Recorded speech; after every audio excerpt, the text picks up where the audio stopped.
Action! You are about to enter a randomness video. On days like this, you definitely want something warm to drink. I'm going to show you how to make a good cup of Indian chai. We'll start by turning your stove on to about medium-high and putting a pot of water to boil. And you'll take some Indian tea masala.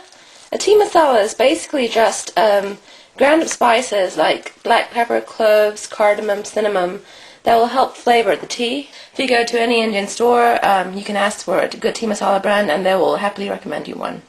Put in about 2 spoons of loose black tea. Again, you can find this at a good Indian store. The 2 Indian stores we have in Knoxville are Apna Bazaar and Rama Groceries out near downtown west. I'm going to put about 2 tablespoons of sugar in. Here's my 2nd tablespoon of sugar. I'm going to let that boil. What you can do too at this stage is if you have some fresh ginger, you could grate some ginger into the tea and that gives it a good kick. If you like something sweeter, you could perhaps add some mint. I unfortunately have neither of these right now, so I'm just doing with the bare essentials. That is, again, about a half a teaspoon of tea masala, about a tablespoon of tea, and about 2 tablespoons worth of sugar. And again, you can vary this according to how you like it. Here's my milk. I'm going to be putting about 2/3 milk to 1/3 of water, basically. Once the color is about like a good sort of caramelly brown, that should be. As you probably noticed, I don't really give strict measurements when it comes to making tea. I guess growing up, my mom would never ever be like, it's 2.5 ounces of this, 2 teaspoons of that.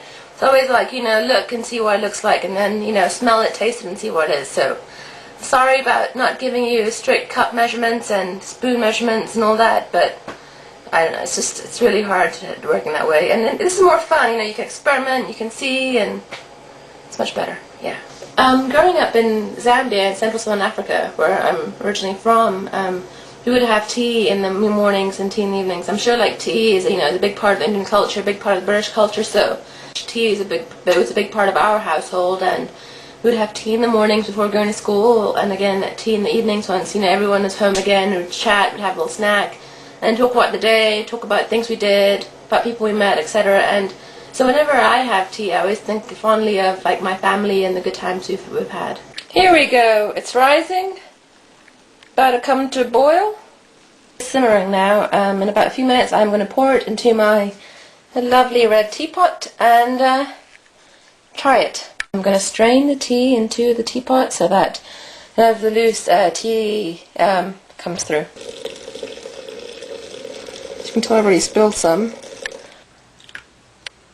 It smells great.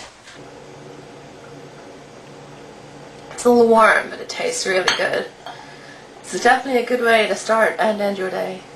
I hope you enjoyed. I hope I showed you a new way of making chai, aside from the thing you get at Starbucks and other chain coffee shops. Enjoy.